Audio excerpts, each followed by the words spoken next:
আসসালামু আলাইকুম ওয়া রাহমাতুল্লাহি ওয়া বারাকাতুহু। প্রিয় দর্শক শ্রোতা, আজকে আপনাদেরকে জানাবো, যদি কোনো মেয়ে লোকের সন্তান পয়দা না হয়ে থাকে, না হইলে পরে বিভিন্ন রকমের চিকিৎসা করেছেন কিন্তু কোনো কাজ হয়নি, তাহলে আপনি একটি সেফ ফল, এই সেফ ফলটি নিয়ে তার উপরে চামড়াটা সেলাই করতে হবে।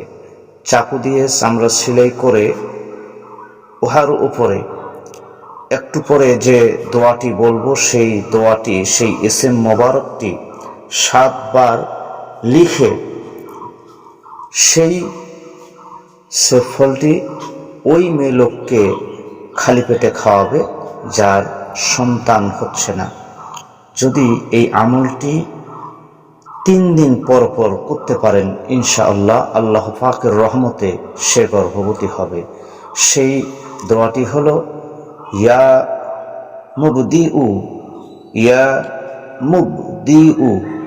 এই আমলটি যদি করতে পারেন, ইনশাআল্লাহ অবশ্যই আল্লাহ পাকের রহমতে ওই মা অথবা ওই বোন সন্তান লাভ করবে।